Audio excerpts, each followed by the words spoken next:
So you're in E3, you're watching a conference, it's a bit of a slow part, you're starting to kind of zone out, but then that game shows up, catching your eye and you just want to know more about it? That was absolutely the case with me and Ori and the Blind Forest at Microsoft's E3 2014 conference. That trailer just captivated me and I needed to know more about it. And it was an indie game from a new studio, Moon Studios, who had assistance from Microsoft to make their vision come to life. And their team was scattered all over the world, so Ori was a true passion project to make happen. And it paid off. Ori received tons of critical acclaim, and at E3 2017, they announced a sequel was in the works. So with that on the horizon, let's check out the original. I'll be playing the definitive edition for this review, which does have a few gameplay enhancements such as no longer being locked out of areas, as well as adding new moves in areas. So does Ori and the Blind Forest live up to expectations after all this time? Only one way to find out, so let's get into it. One night the spirit tree of Nebel loses a guardian from a storm that happens to be a little frail creature named Ori.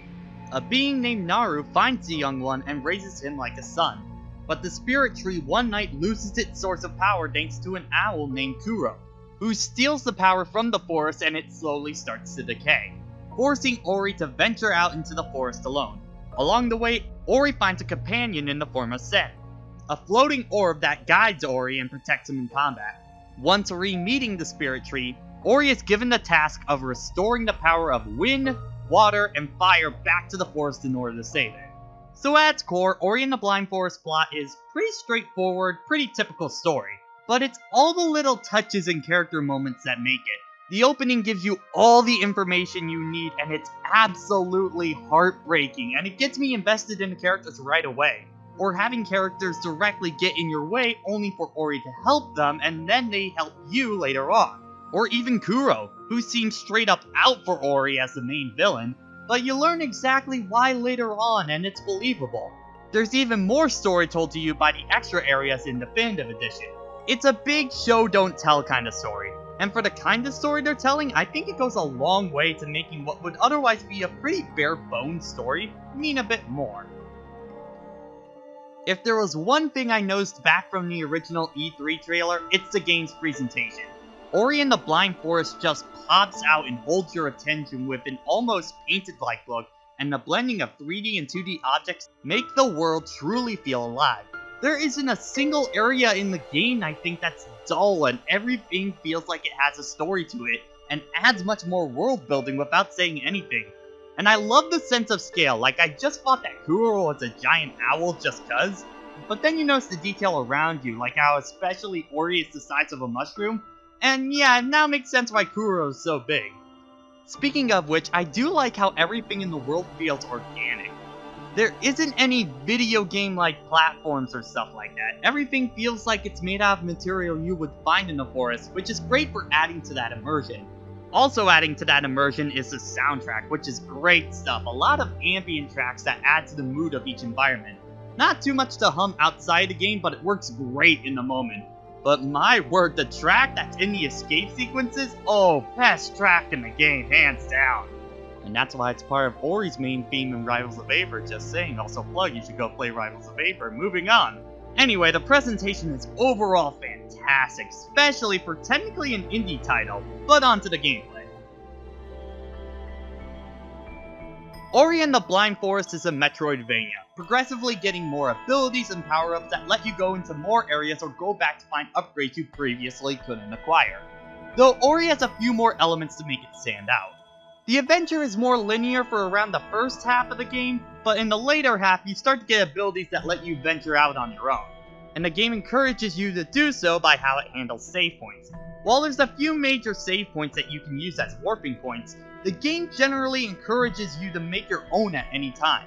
All it requires is one spirit point, which you can upgrade as well as your health by finding them around the world, and Ori will be able to go right back to that save point if he dies. And you'll be needing them. Ori is pretty frail compared to your typical Metroidvania protagonist, so he can't take that much punishment. So it's best to play defensively, especially in one life mode where you can't save at all. You'll need to use Sen as your primary method of attack, who can shoot beats of light, or for the cost of one spirit orb, can make an explosion around you.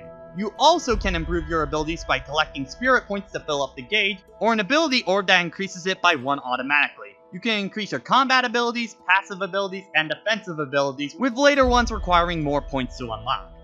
Your more big move expansions come from these mini spirit trees, that give you stuff like a double jump, a wall climb, but the big one to mention is Ori's bash ability. Pretty much with any projectile, enemy, or glowing object, Ori can launch them in any direction and shoot himself in the opposite, which becomes a big core of your moveset by the end. And that about does it for Ori and the Blind Forest. So what are some of the best parts of this journey?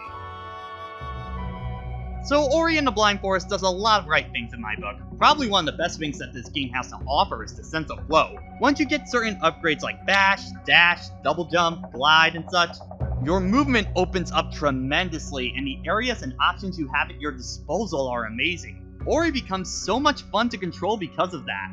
It helps that I want to explore the environments because of all the upgrades lying around that can help me out in the future, along with a wonderful map that keeps track of everything I haven't done or showing areas I haven't explored, but also the world is just gorgeous and I want to see everything it has to offer. And again, I really enjoyed the scale on the revisit, and it makes the world feel much more treacherous, especially when Kuro gets the idea to just straight up hunt you down in these stealth sections that definitely can be tense your first playthrough. There's a great sense of kid-like wonder to the world around you, almost nostalgic in a way, but not really catering to a certain type of nostalgia, if that makes any sense. It makes you feel like you did when you were watching those animations that were targeted more towards kids, but really stick with you more when you're an adult. Stuff like the Iron Giants, Studio Ghibli, Pixar, that kind of vibe. And I think the show don't tell aspect of the game's story does a lot for that. Being able to be emotionally attached to characters quick and make them identifiable. And for an indie title, I'm really appreciative of this. A lot of other indies fall into the trap of hammering their message too hard in your head, or feeling pretentious about it. But Ori and the Blind Forest just gives you its story, and lets you go as deep into it as you want. Which gives it this aura that makes the game stick around with you long after you're done playing with it. And I think this all comes to a head with the game's greatest moment, the Jinzo Tree. It's a long dungeon where you get used to your new bash mechanic, and then at the very end, the water is chasing you out. You need to escape with this high energy, careful planning, and a fantastic track that doesn't stop when you die, keeping the immersion going. Easily, without question, the high point of the whole game. But unfortunately, there are a few rough patches I need to talk about.